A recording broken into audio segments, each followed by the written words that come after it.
Acara selanjutnya mau itu hasanah kepada Gus Miftah, waktu dan tempat dipersilahkan.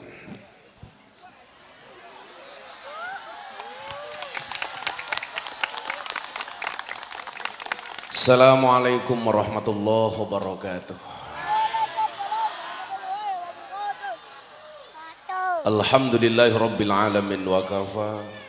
Salatu wassalamu ala sayyidina Muhammadinil Mustafa wa ala alihi wa sahbihi ahli sidqi wal wafa.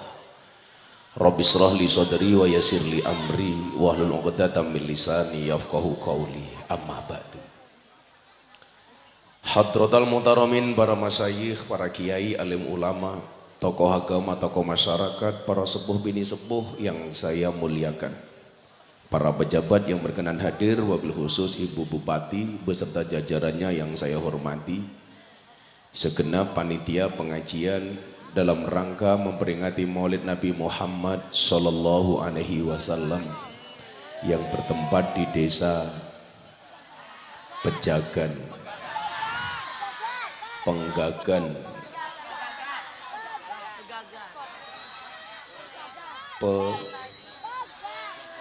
Pejagan, Pedagan, Kecamatan Losarang, Kabupaten Indramayu, yang saya banggakan. Bapak Ibu kaum muslimin wal muslimat, hadirin wal hadirat rahimakumullah. Beli tahu di pasar Minggu, ada gajah minumnya susu. Hai orang Indramayu, apa kabarmu? Izinkan Gus Miftah mengucapkan I love you.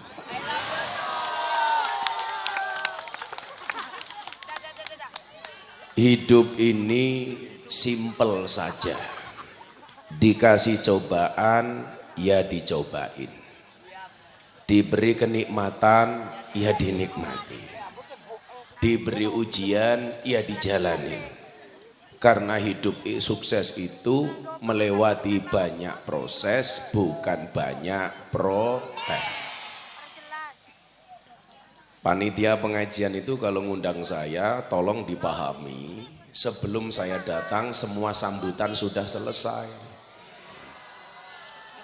Jangan bikin acara sendiri, sehingga sampean mau sambutan sepanjang apapun saya nggak urusan, tapi sebelum Gus Miftah datang, supaya jamaah tidak terlalu lama menunggu pengajian. Betul?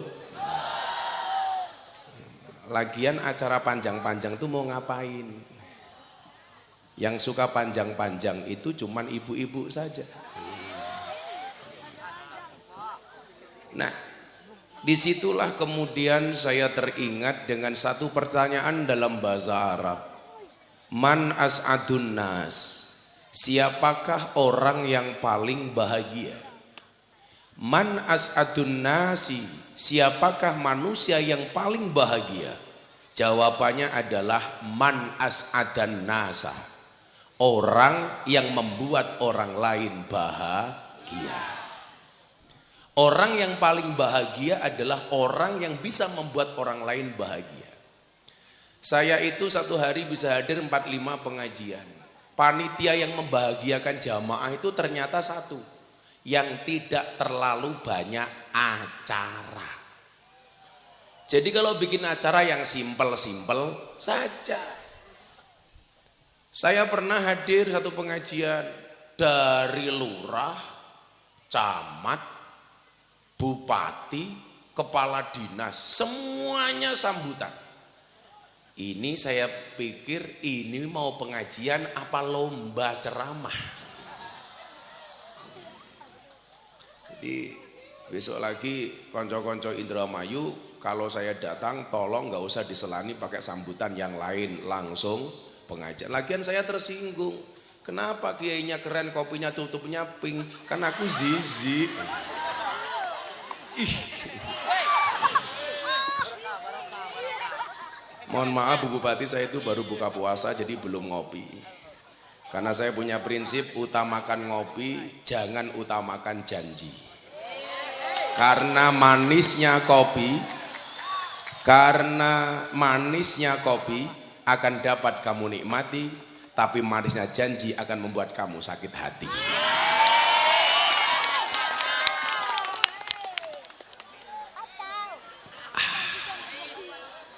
Minum kopi itu kalau enak pasti bilang ah. Itulah perbedaan kopi dengan istri. Minum kopi enak ah, istri enak ah. Kira. Ada penelitian yang sangat ilmiah, seorang laki-laki yang minum kopi sehari 3 cangkir maka akan kelihatan lebih muda dibandingkan kakeknya.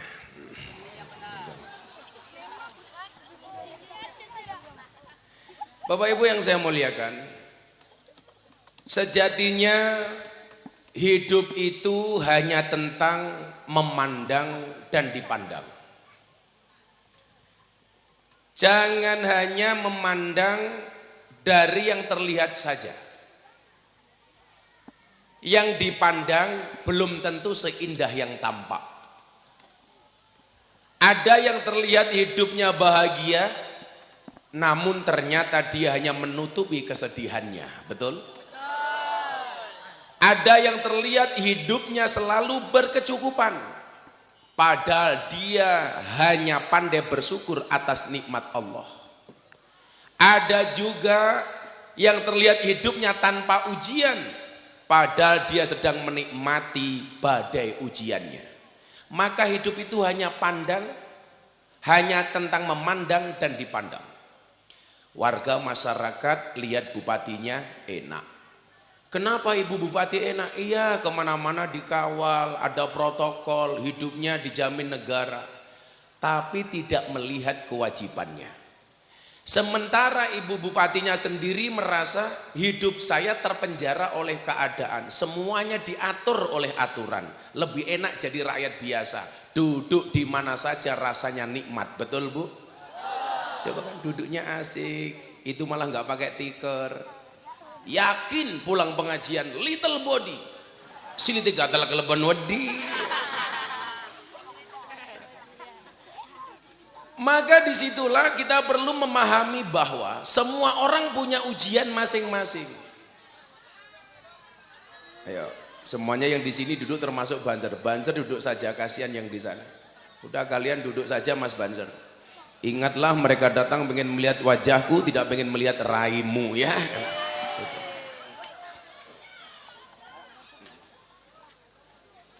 Maka orang yang paling beruntung adalah orang yang bisa bahagia dalam keadaan apapun. Jadi pejabat dia bahagia, jadi rakyat dia juga bahagia. Menjadi apa-apa dia bahagia, tidak menjadi apa-apa dia juga bahagia. Ibu, Bu,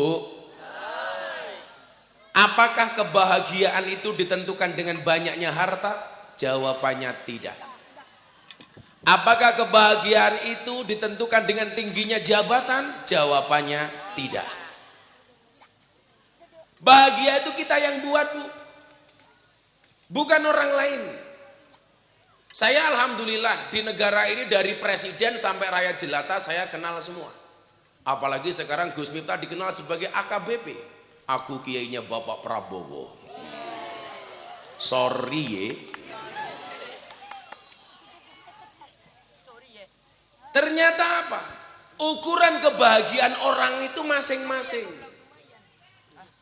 Sorry ye cangkemek. Sudah.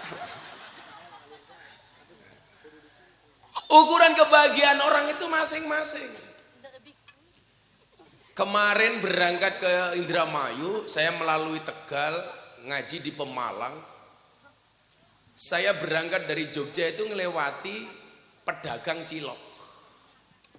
Tahu cilok ya Pak ya? Apa cilok itu?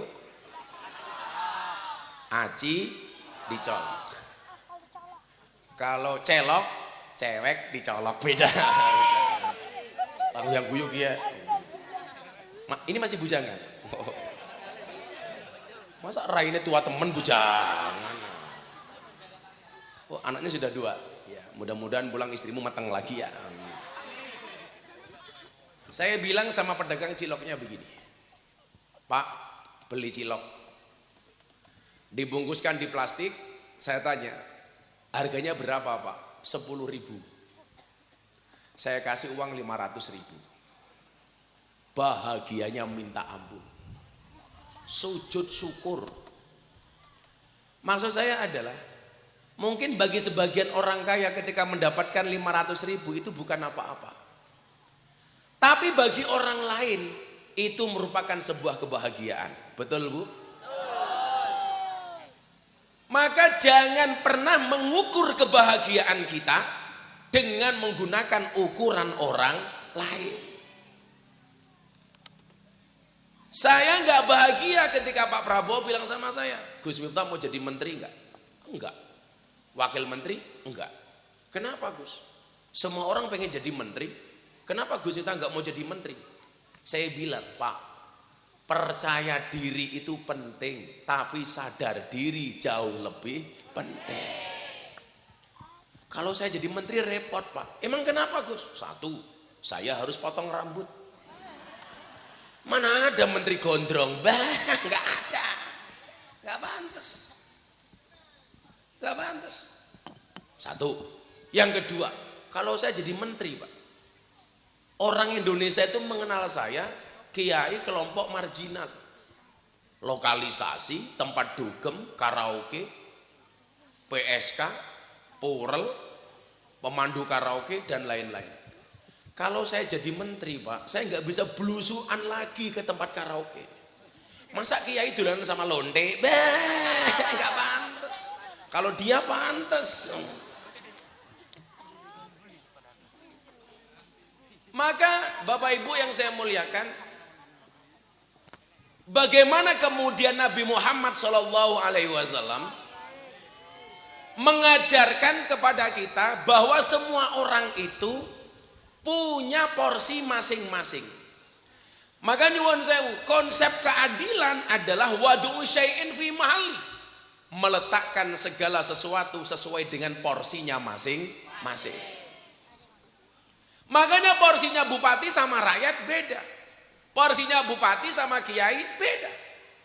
Makanya mohon maaf malam hari ini Bu Bupati hadir sama Gus Miftah di atas panggung yang sama. Mohon maaf Bu Bupati, kita berada di atas panggung yang sama, tapi dengan amplop yang berbeda.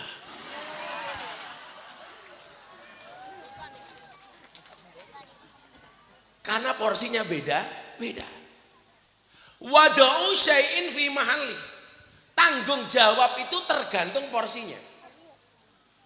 Maka sesuatu akan indah manakala sesuai dengan porsi masing-masing. Contoh, rambut ini kelihatan indah. Kenapa? Karena berada di atas kepala. Begitu rambut jatuh dari kepala, sudah nggak kelihatan indah Pak. Contoh, rambut jatuh di makanan. Banyak orang yang gagal makan gara-gara melihat rambut di dalam makanan. Ini baru rambut, belum gigi. Untune tiba ning pakanan. Seenak-enaknya makanan, pasti kita nggak jadi makan. Di Jogja itu pernah kejadian, Mbah Kiai kampung mimpin tahlilan. Selesai tahlilan dikasih makanan rawon. Mbah Kiainya maju duluan. 10 menit diaduk-aduk rawon nggak pergi-pergi. Yang di belakang nanya, Mbah, kok suwe temen? Yang sabar, saya belum selesai. Kenapa Mbah? Gigine nyong tiba.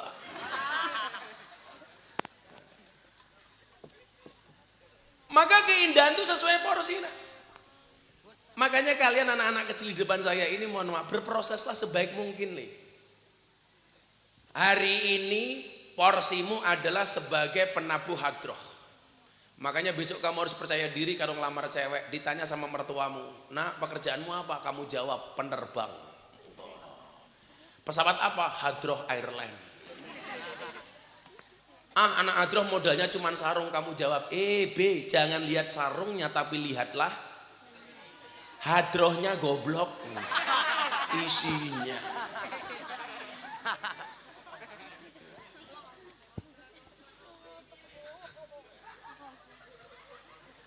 Makanya kemudian kita diperlihatkan porsinya masing-masing.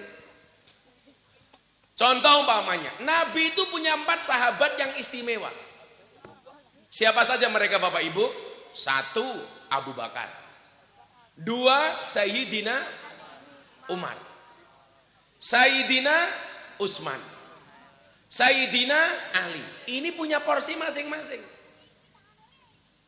Kehebatan Nabi Muhammad mendapatkan support sistem dari orang-orang di sekitarnya sesuai dengan porsinya masing-masing. Soal kebijakan ada di Abu Bakar. Soal di keberanian ada di Umar. Soal kekayaan ada di Utsman. Soal kecerdasan dan ilmu pengetahuan ada di Sayyidina Ali. Ini menunjukkan apa? Superioritas Kanjeng Nabi didukung dengan super tim yang baik. Makanya kalau Indramayu ini pengen maju harus ada super tim. Saya selalu bilang, sehebat-hebatnya Superman kalah sama super tim. Lagian Superman itu goblok.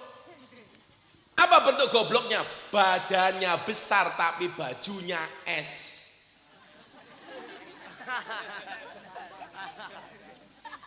Paham? Lebih goblok lagi pakai celana dalam di luar. Yang paling goblok siapa? Yang nonton. Tahu orang goblok kenapa ditonton?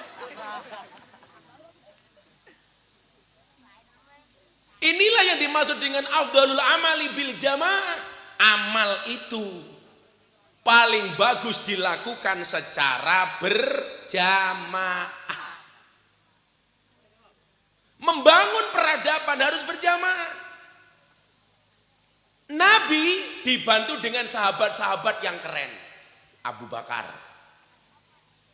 Abu Bakar itu tidak hanya teman nih, tapi juga mertua Kanjeng Nabi. Jadi kebiasaan orang Arab itu begini Pak. Kebiasaan orang Arab itu kalau punya anak cantik perempuan, dia kok menghargai temannya, itu biasanya ditawarkan untuk dinikahi temannya. Makanya Abu Bakar yang menawarkan Siti Aisyah kepada Nabi untuk dinikah. Jadi kalau kamu merasa sahabatnya Gus Miftah kok kamu punya anak cantik, ya caranya ditawarkan Gus Miftah. Tapi anakmu lanang kabeh ya beda. Oh wedok kabeh, tapi cilik-cilik. Lagian kalau aku jadi menantumu, masa aku manggil kamu ayah lah? Nggak enak temen ayah kayak kie. Malah kalungan apa, malah kayak sapi korban. Abu Bakar punya sahabat namanya Umar.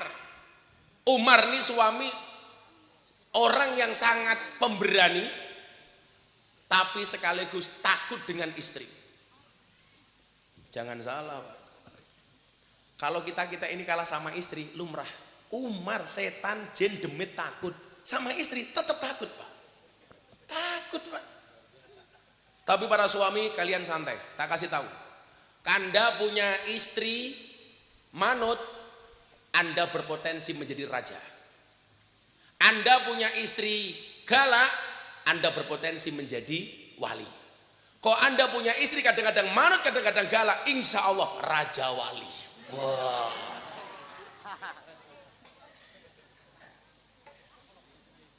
Nanti akan saya kasih tahu ilmunya Umar membangun peradaban. Mudah-mudahan Indonesia dan Indramayu bisa maju. Amin. Saya pakai pendapatnya Sayyidina Umar bagaimana membangun peradaban. Hati-hati. Gus Miftah itu apa takut sama istri? Saya tidak pernah takut sama istri. Cuman istri saya lebih berani. Agak lain. Pokoknya perempuan itu adalah klaster manusia terkuat di muka bumi. Perempuan itu nggak punya jabatan saja menakutkan, apalagi jadi bupati.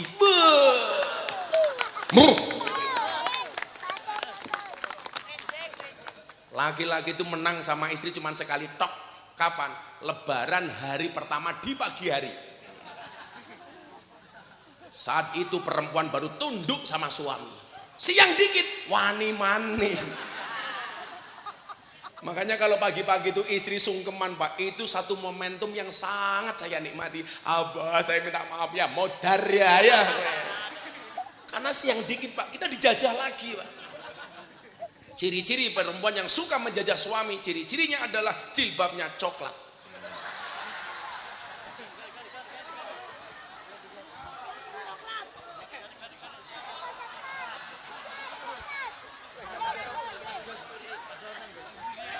Bupatinya jilbabnya coklat.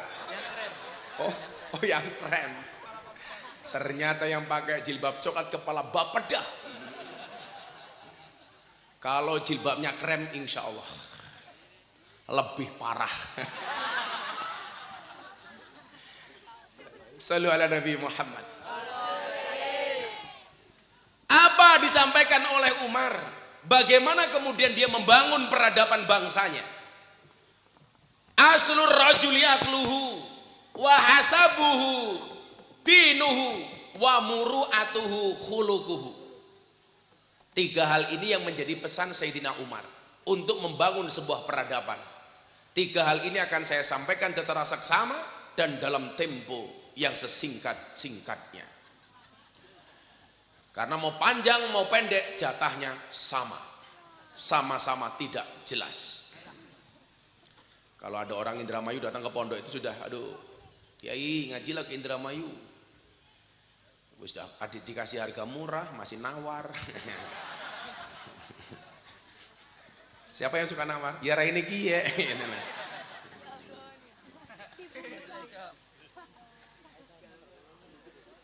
Aslur rajuli akluhu. Pangkal keutamaan seseorang itu adalah akalnya. Ini berbicara tentang pendidikan. Sebuah daerah pengen maju, hal pertama yang perlu diperhatikan adalah pendidikannya. Itulah kenapa APBN memberikan porsi yang paling besar terhadap Kementerian Pendidikan. Kayak kamu mama ini cangkemek. Iki nutupi rasa maju-maju.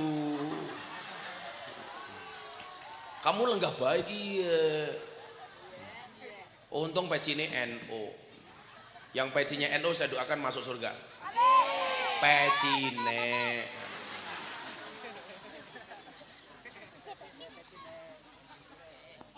Asrul rajuli akluhu. Pangkal keutamaan seseorang itu adalah akalnya.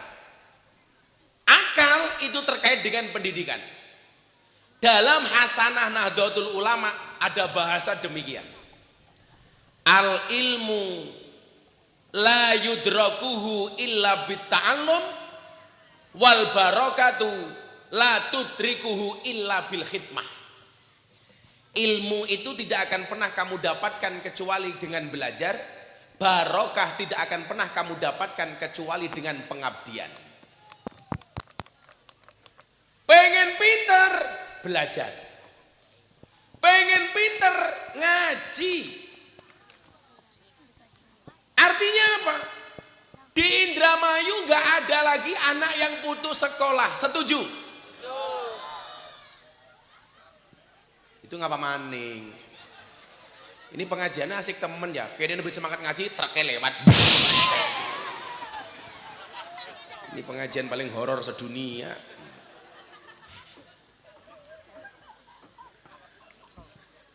Siapa yang kaget? Ya Allah, sing ngarep son lemu ya kagetan.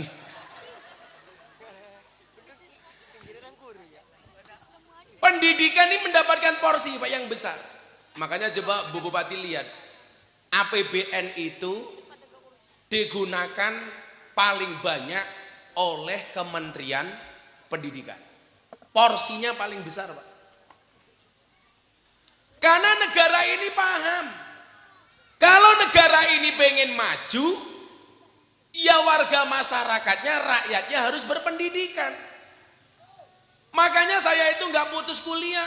Saya dulu putus kuliah, hampir skripsi, karena saya nggak seneng dengan dekannya. Bukan nggak seneng, saya nggak disenangi sama dekannya.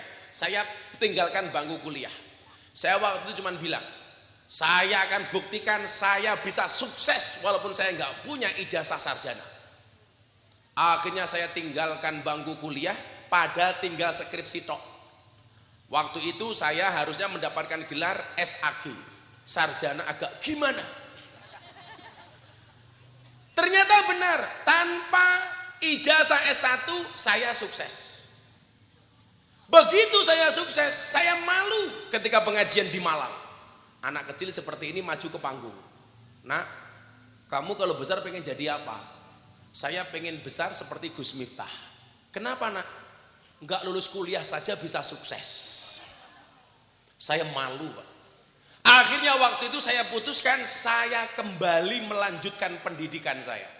Alhamdulillah saya dapat gelar S1. Gelar saya SPD. Sarjana penuh dosa, sarjana pendidikan.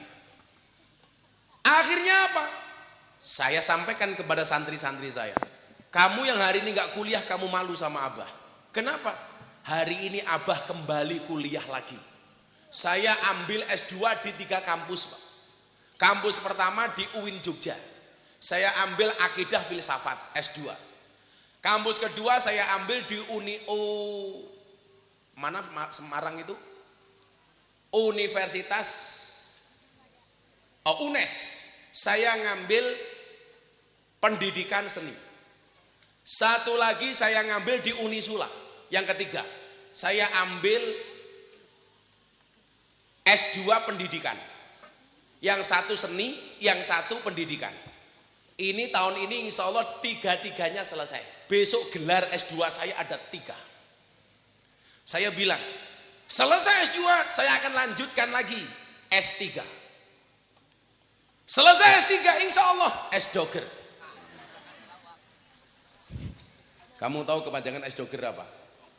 Ternyata S-Dogger itu ada kepanjangannya Pak. S dorong gerobak. Di Indonesia itu sebenarnya banyak singkatan-singkatan. Contoh ambulance, dibaca ambulan. Kamu tahu ambulan itu kepanjangannya apa? Ambulance, angkutan mayat butuh jalan cepat. Loh, ini kepala dinas sepeda paham.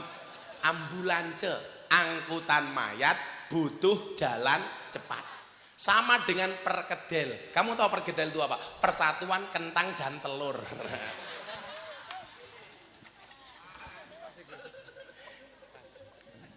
Kok kamu bilang pas? Ya emang bener kok, pas gimana itu loh. Yang perlu kamu pikirkan, satu, kopi kamu dingin. Ini pendidikan mendapatkan porsi yang paling besar. Maka di Indramayu jangan sampai ada siswa didik yang putus sekolah. Setuju? Pendidikan itu memang tidak menjamin orang sukses. Tetapi dengan pendidikan berarti kamu menempuh jalan proses untuk menjadi orang sukses. Apakah ada jaminan orang yang kuliah itu mendapatkan pekerjaan sesuai dengan ijazahnya? Tidak. Siapa yang bisa menjamin? Teman saya kuliahnya di teknologi nuklir UGM. Pekerjaannya apa? Tukang gawe mercon. Nuklir Pak. Saya kalau ngomong mercon ingat di Malang itu. Rumahnya meledak, akhirnya badannya hancur. Kepalanya di atas, kakinya di bawah. Gara-gara mercon. Makanya ingat, anak-anak yang suka mercon saya kasih fatwa. Menyalakan petasan di mata ulama hukumnya haram. Haram hukumnya menyalakan petasan di mata ulama. Jeblok matane. Sama halnya saya bilang, orang ziarah di kubur haram. Orang ziarah di kubur haram.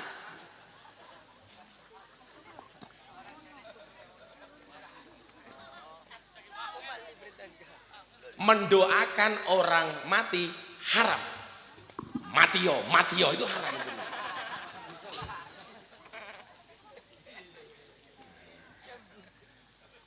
Sealim apapun orang, sehebat apapun orang, haram hukumnya menjadi imam saat main sepak bola. Nunggu selesai dulu Pak, baru jadikan imam. Maksud saya begini, dalam kitab taklim itu ada undang-undang begini. Fasadun kabirun alimun mutahatikun wa akbaru minhu jahilun mutanasikun. Yang merusak negara itu ada dua. Yang merusak sebuah peradaban itu ada dua. Yang pertama, alimun mutahatikun. Orang pinter yang sok keminter, culas. Dia tidak menggunakan ilmunya untuk kemanfaatan, tapi justru untuk membodohi rakyat, membodohi umat. Ada yang seperti itu? Banyak. Pejabat-pejabat yang suka korupsi itu rata-rata pejabat yang pinter apa pejabat yang goblok? Yang pinter apa yang goblok?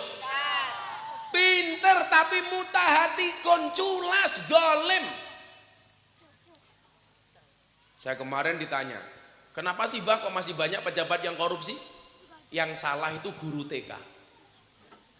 Gara-gara masuk TK diajari cerita judulnya Kancil Nyolong Timun. Apa coba pentingnya cerita Kancil Nyolong Timun? Karena TK-nya diajari cerita Kancil Nyolong Timun, maka begitu jadi pejabat pekerjaannya maling seperti Kancil. Hati-hati. Orang pinter itu penting Pak, tapi kalau sampai mutahatikun bahaya. Makanya kalau dulu saya ditanya sama teman saya begini, seorang gubernur di Sumatera. Pak Kiai, saya mau tanya. Saya ini ada 2 calon kepala dinas. Yang satu nggak begitu pinter tapi akhlaknya baik. Yang satu pinter banget tapi akhlaknya jelek. Yang harus saya angkat sebagai kepala dinas yang mana Kiai? Saya jawab, yang nggak begitu pinter tapi akhlaknya baik, daripada yang terlalu pinter tapi nggak punya akhlak. Betul Bu? Kalau ibu-ibu ada dua calon menantu, yang satu pinter banget tapi suka bohong, yang satunya ya goblok lah tapi jujur. Kira-kira ibu pilih yang mana? Pinter yang suka bohong atau goblok yang jujur?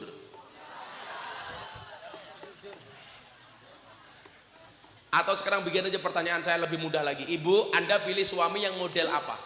Kaya tapi pelit atau miskin tapi dermawan?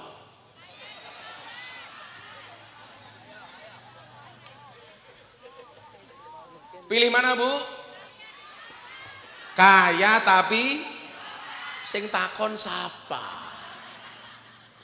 Sekarang yang bapak-bapak saya tanya, Pak, kalau disuruh milih, Anda pilih yang mana? Istri cantik tidak solehah atau jelek tapi solehah? Modar aku ya. Jawaban ketua panitianya cantik dan solehah. Pasti yang dipilih yang gak ada opsinya. Maksud saya apa? Hidup itu berdasarkan kenyataan, bukan berdasarkan keinginan. Urip kuwi sak nyatane ora sak karepe. Kalau ibu-ibu punya suami nggak ganteng-ganteng banget, kalau mau tidur tolong jangan pernah membayangkan suami seganteng saya. Nikmati saja suamimu di rumah apa adanya. Lah rupanya kayak gini, bayang inyong, biar nafsu.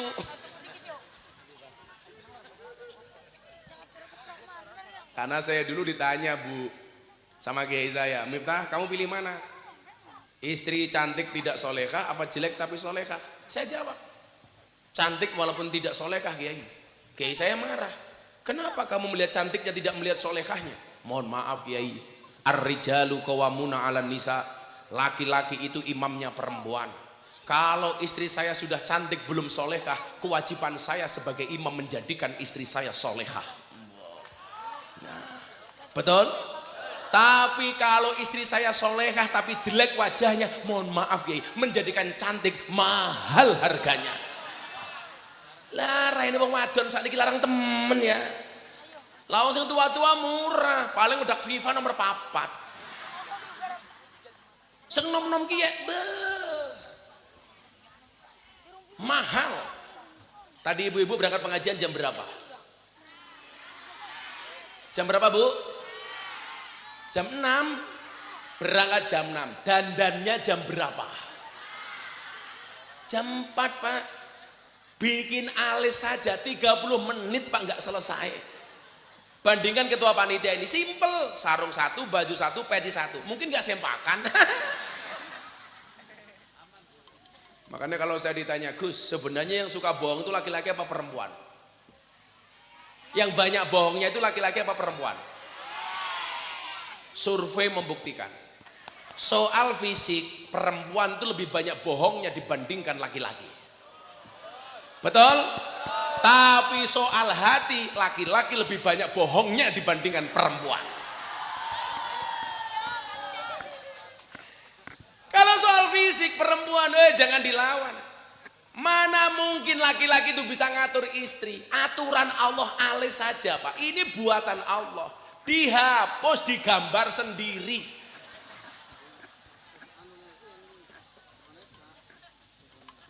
Saya punya teman Madura Ustadz. Istrinya, ya Allah, alisnya kayak celurit Bu.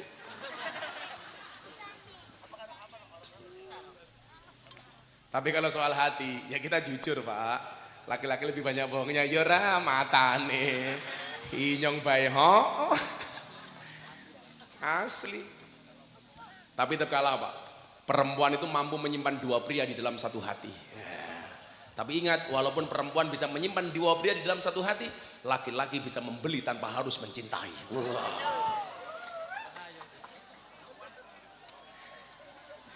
Karena istri tuh Pak, kalau suami terlalu jujur, malah nggak seneng. Ya bohong-bohong dikit malah dia seneng.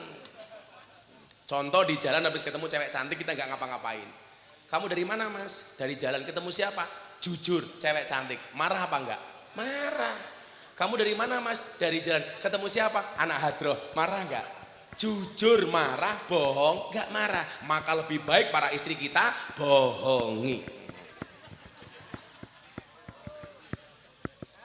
Ciri-ciri suami yang suka bohong biasanya pakai kalung panitia.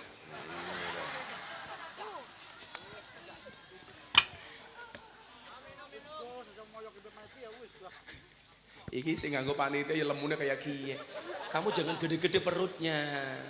Survei di rumah sakit membuktikan laki-laki yang perutnya besar biasanya burungnya kecil. Nah, itu kecil.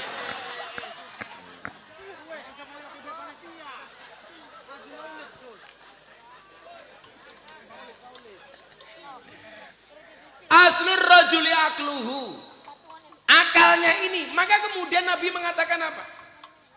Thalabul ilmi faridatun ala kulli muslimin wa muslimatin. Karena akal dan pendidikan itu menjadi penting, maka Nabi mewajibkan kita untuk belajar. Dan yang perlu diingat, wajibnya itu adalah berangkat ngaji, bukan pinternya.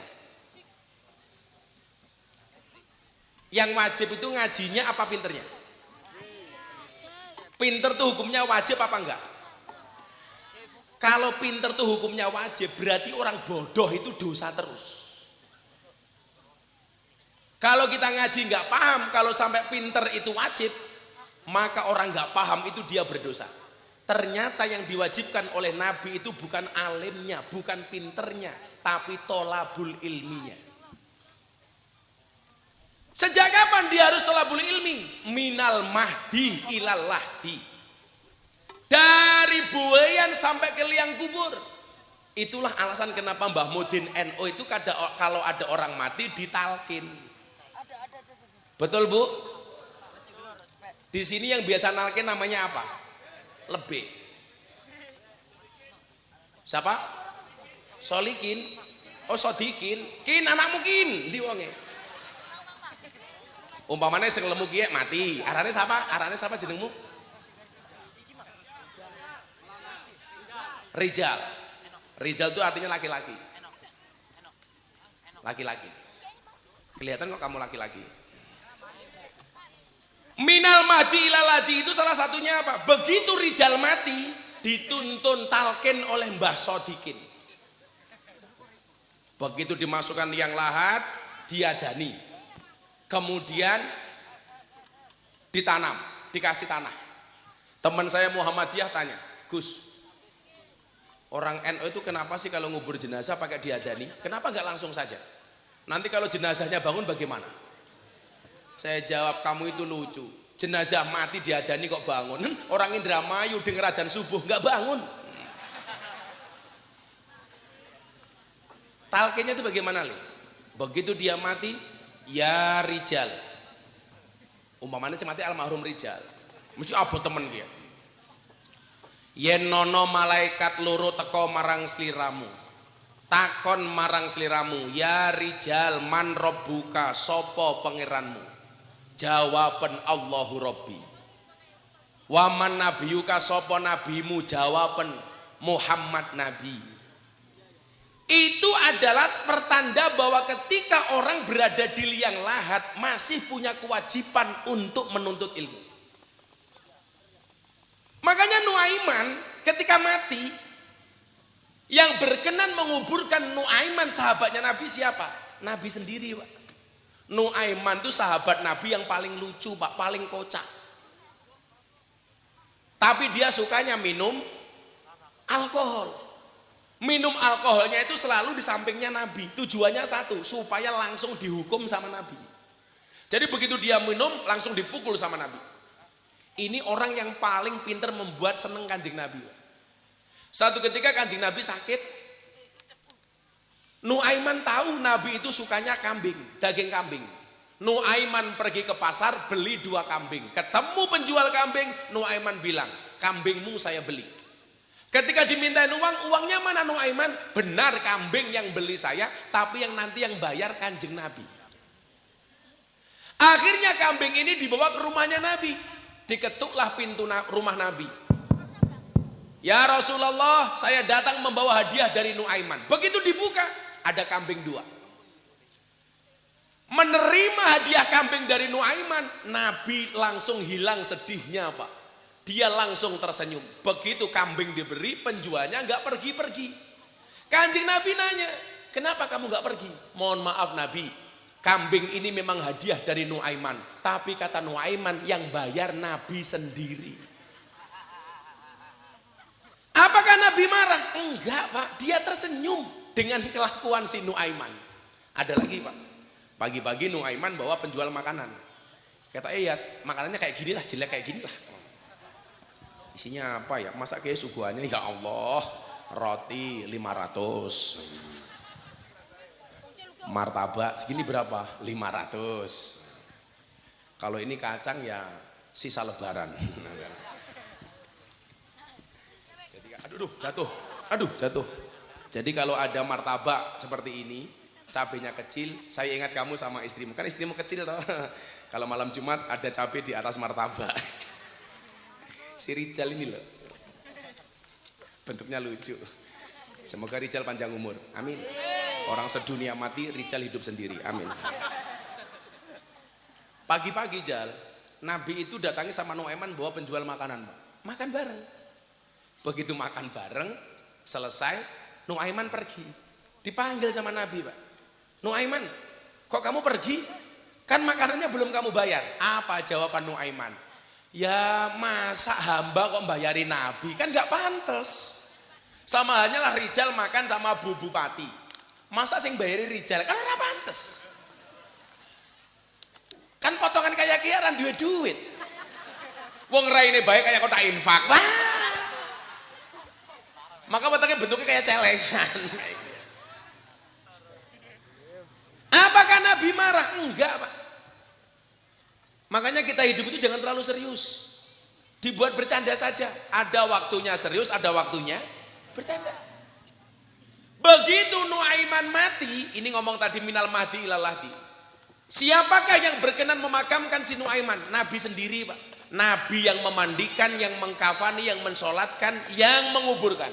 Wallah, kulit yang pernah tersentuh oleh kulitnya Nabi haram disentuh oleh api neraka. Nuaiman. Begitu jenazah selesai dikebumikan, Nabi bilang begini sama sahabatnya, tolong kalian semua pulang. Nabi nggak pulang, enggak. Saya pengen mendengarkan percakapan Nuaiman dengan malaikat Munkar dan Nakir. Karena salah satu mukjizat Nabi itu apa? Bisa mendengarkan percakapan alam kubur. Kalau yang bisa bahasa semut cuma 2. 1 Nabi Sulaiman, nomor 2 Mama Gufron. Inna maqali rahmatan.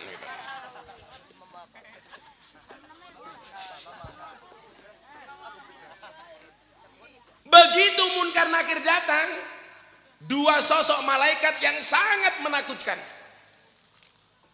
Kalimat pertama dari munkar nakir kepada Nuaiman apa Pak? Assalamualaikum ya ahlal jannah. Masya Allah. Keselamatan atasmu wahai calon penghuni surga. Mudah-mudahan semua yang hadir besok di alam kubur munkar nakir datang dengan kalimat yang sama. Assalamualaikum ya ahlal jannah. Amin. Saya doakan ketua panitianya masuk surga pertama kali. Amin. Berangkat setelah pengajian. Amin.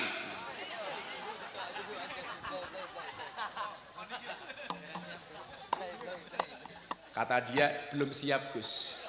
Umur kamu berapa? 42. Rizal berapa? 26. Kok Raimu tua temen ya? Santai aja. Rizal 26. Pak siapa namanya? Jaharudin 42. Santai saja. Mati itu syaratnya tidak harus tua. Maka walaupun Jaharudin lebih tua dibandingkan Rizal lebih muda dibandingkan Jaharudin, insya Allah yang mati Jaharudin duluan.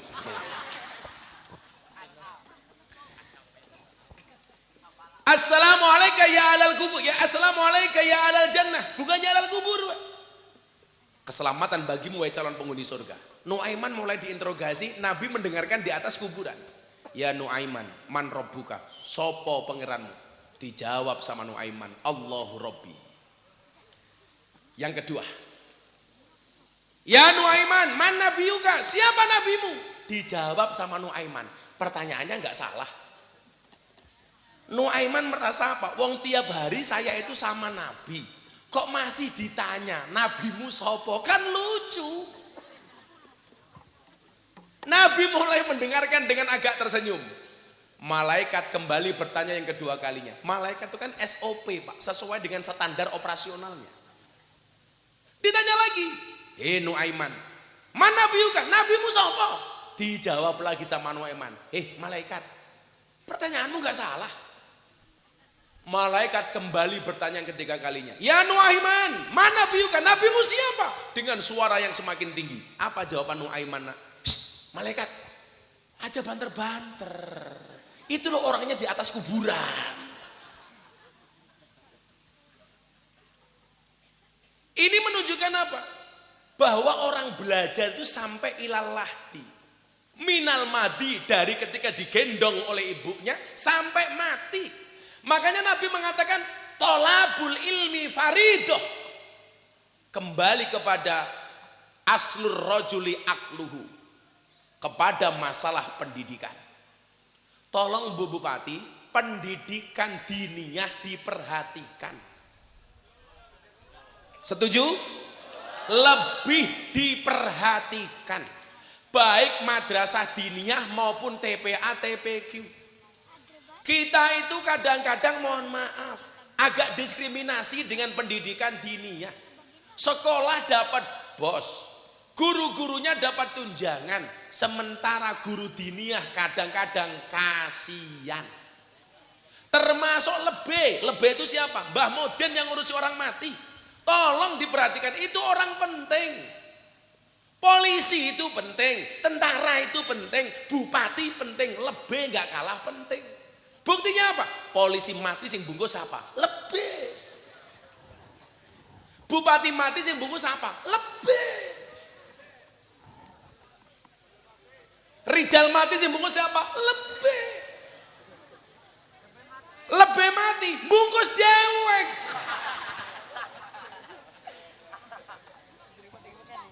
Tadi sini lebihnya namanya siapa? Sodikin. Ndi wonge? Tak kayak duit kene. Sodikin, kiye. Cangkemmu udah tutut bae ya. Itu lebih. Inilah dia lebih dari Indramayu yang naik ke panggung. Mari kita iringi dengan sebuah lagu. La ilaha illallah.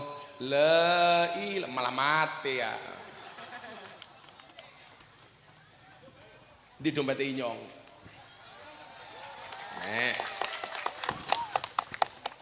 Namanya siapa? Sodikin. Oh Sodikin, ya Allah. Sama persis dengan nama penyanyi campur sari yang sudah meninggal.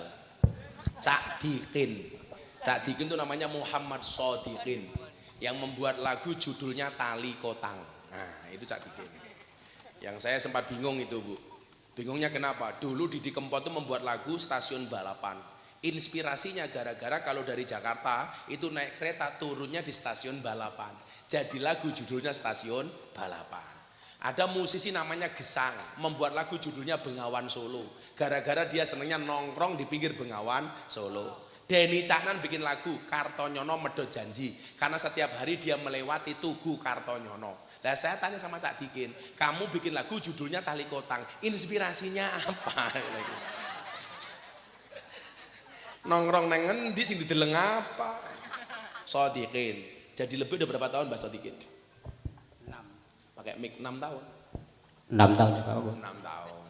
Jadi lebih sampai rambutnya putih kabeh. Shodikin umurnya pira Pak Shodikin? 52 Pak. 52. Kok orangnya tua temen ya? Ada pengalaman paling horor nopo Mbah ketika menjadi lebih? Banyak Pak. Apa? Contohnya satu saja. Contohnya ketok-ketok di rumah. Rumahnya diketok-ketok kayak gini ya? Dibuka pintunya nggak ada orangnya? Nggak ada orangnya. Itu Rijal.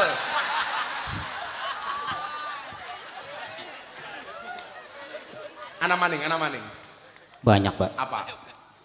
Kadang-kadang di rumah saya belum datang tahlil, kadang-kadang istri saya suka kelihatan saya. Hati-hati bojone Rika dikeloni. Jujur Mbak Mudin, Mbah Lebih. Kalau ada orang mati, kan biasanya sampai disangoni. Jujur, amplop isine pira? Jujur baik. Biasanya pira? Perlu jujur Pak. Jujur saja, biar Bu Bupati tahu. Ya mayoritas itu Pak. Berapa? Ya kadang-kadang orang kaya 100 Pak. Orang kaya 100. 100. Oh, wong kaya ini bajingan. Orang kaya. Kalau yang kaya 100, yang miskin berapa Mbak Lebih? Ya 20, 50 kadang-kadang Pak. Kasihan sekali kamu lebih. Kamu pilih tak kasih dolar apa tak kasih rupiah? Dolar. Masa tahu dolar? Mbah Mudin dolar. Lebih. Mbah Lebih Shodikin pernah dikasih amplop sama keluarga almarhum. Tak pikir langsung pulang. Ternyata pamit masuk ke toilet. Izin mau ke toilet dulu. Saya pikir kebelet ngising, ternyata orang ngintip di sini amplop. Isinya pira ya? Sabar ya Mbak Shodikin, tak kasih 500.000. Amin ya Allah. Amin. 5. Untuk beli apa?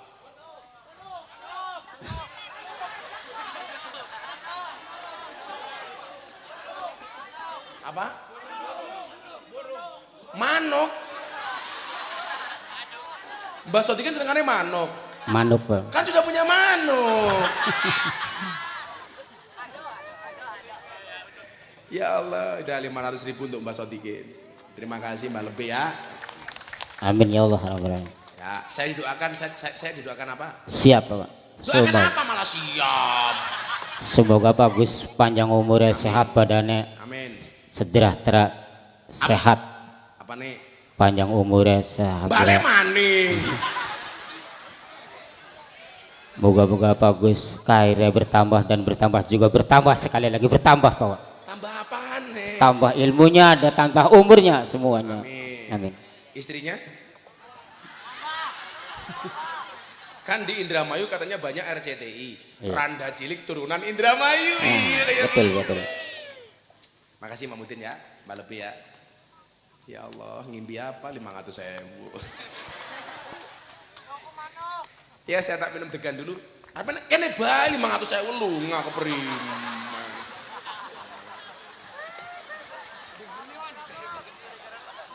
500.000 cepet temen. Ngurusi jenazah bae sedina sewengi 20.000. Sing sugih kebangetan temen. Bungkus jenazah nganti ngubur 100.000. Ora mati kon bungkus dewek. Nyo 50.000. Ih, jenggote telu tok. Ayo le, selawatan le. Ayo, selawatan dulu.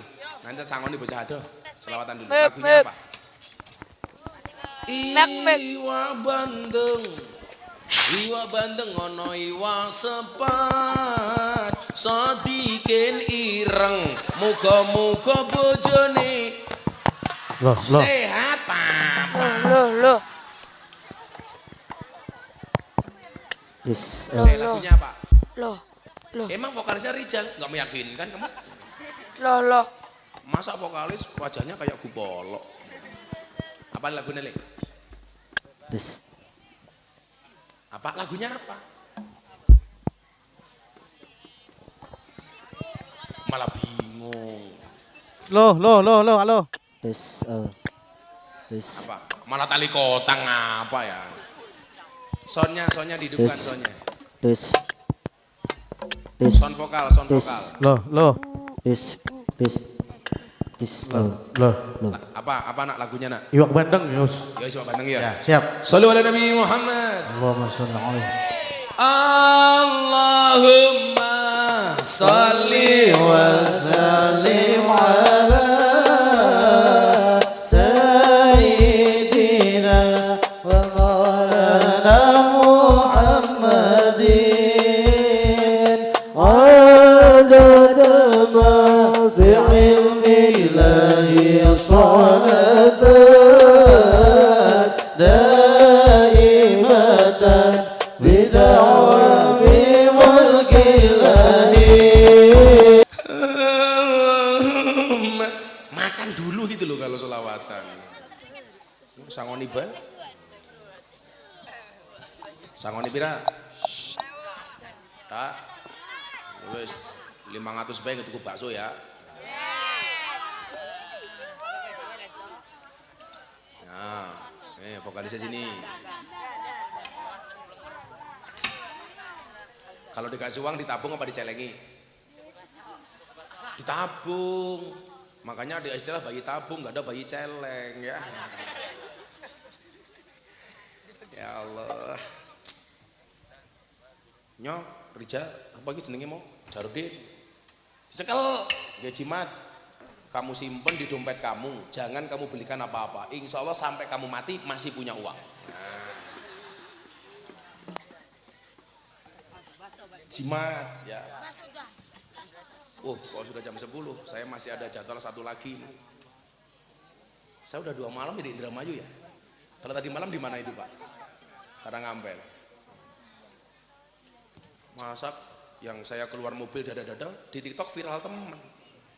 Gus Miftah calon gubernur Jawa Barat, matane apa ya? Inyong jadi gubernur Jawa Barat yang seneng ya lebih, mangat saya maning. Aku yang guyu baik. Sadiqin. Aslur rajul yaqluhu. Pangkal keutamaan seseorang adalah akalnya. Saya doakan semua warga masyarakat Indramayu tidak ada yang putus sekolah. Amin. Wasabudinuhu. Kemuliaannya adalah agamanya. Saya itu bersyukurlah. Kalau Jawa Barat itu insya Allah keagamaan dan kebudayaannya terjaga. Amin. Tapi ingat, agama apapun itu berada di atas budaya. Bahasa yang tepat adalah membudayakan agama, bukan mengagamakan budaya. Karena tingkatan agama itu di atas budaya. Kalau orang Indramayu agamanya baik, denger adzan langsung berangkat. Jangan kayak Rijal, krungu adzan malah susah. Allahu Akbar, malah jawab adzan maning. Ya selesai. Sholatu khairum minan naum, malah dijawab ente sholat ente naun. Wahasabuhu didu. Yo Rijal 1.000 jajal. Jimat jal. Rene yo. Ya Allah gede nih ya Allah. Ya, siap-siap jajal ya. Ya Allah, sawak bokong kabeh. Makasih ya, insyaallah. Ih. Pendile cilik. Wahasabu dinuhu, kemuliaannya adalah agamanya. Maka bisa dilihat kebaikan sebuah daerah itu bisa dilihat dari masjidnya. Apakah masjidnya bisa lebih ramai dibandingkan tempat hiburannya? Apakah pengajiannya jauh lebih menarik dibandingkan acara-acara yang lainnya? Wahasabu dinuhu, berlomba-lomba ke masjid. Makanya Nabi Muhammad saking cintanya dengan masjid, rumahnya di dalam masjid, sekarang makamnya di dalam masjid. Saya doakan yang belum haji segera berhaji. Saya kemarin terakhir haji, semua orang Indramayu saya doakan semoga segera dipanggil oleh Allah untuk ziarah Makkah Madinah. Kan durung rampung cangkeminyo kesusubai. Orang Indramayu itu banyak yang top loh. Irwasum Mabes Polri itu orang Indramayu itu, Pak Doviri itu. Komjen Ahmad Doviri itu orang Indramayu. Wa muru'atu khuluquhu, dan kepribadiannya adalah akhlaknya. Nabi Muhammad itu dicintai oleh manusia selama-lamanya. Kenapa? Karena kebaikan akhlaknya. Maka Bapak Ibu yang saya muliakan, tolong jaga 3 hal sebagaimana pesannya Umar bin Khattab. Jagalah akalmu, jagalah agamamu, dan jagalah akhlakmu. Ada akhlak pimpinan kepada rakyatnya, ada akhlak rakyat kepada pimpinannya. Rakyat itu tidak hanya wewenang untuk memilih, tapi juga harus mempunyai wewenang untuk mengawasi. Jangan sampai kamu punya pemimpin tapi nggak berani ngawasi. Makanya ketika Pak Prabowo tanya sama saya, kalau Gus Miftah nggak mau jadi pejabat, nggak mau jadi menteri, maunya gimana? Mau saya cuma satu, Pak. Saya memastikan program-programnya Pak Prabowo dijalankan dengan baik untuk rakyat. Saya pengen mengawal program-programnya Bapak, janji-janji kampanye Bapak. Tidak semuanya harus menjadi pejabat, tapi saya punya prinsip wani milih, wani nagih. Betul?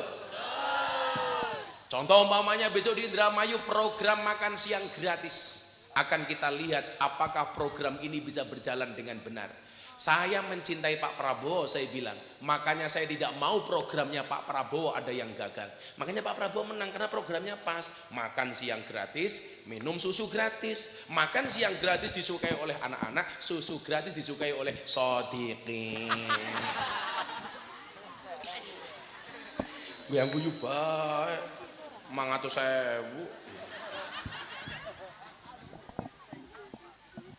Sudah jam 12. Saya harus segera meninggalkan tempat ini. Saya itu sudah pengen pulang terus, karena saya harus persiapan besok tanggal 19 Pak Presiden Jokowi datang ke pondok saya dalam rangka hari ulang tahun Pondok Pesantren Ora Aji. Tanggal 19, tanggal 21 pagi Pak Prabowo ketemu dengan para masyayikh insya Allah di pondok saya. Malamnya Mas Gibran dengan Kapolri dan Panglima TNI. Tanggal 22-nya masih ada acara. Makanya ini otak saya masih di rumah, terus ada persiapan-persiapan. Kalau kamu kan ketua panitia cuma segini, aku 4 hari. Kamu jadi panitia enak, disumbang bupati, disumbang apa ora? Disumbang Bu, disumbang. Allah sing nyumbang Indomie, apa? Bismillahirrahmanirrahim. Allahumma shalli ala sayyidina Muhammad wa ala ali sayyidina Muhammad walhamdulillahirabbil alamin. Allahumma lakal hamdu wa ilaikal mustaka wa antal musta'an wa la haula wa la quwata illa billahil aliyil adim wa la haula wa la quwata illa billahil aliyil adim wa la haula wa la quwata illa billahil aliyil adim walhamdulillahirabbil alamin. Panitia, Ibu Bupati dan semuanya matur nuwun. Assalamualaikum warahmatullahi wabarakatuh.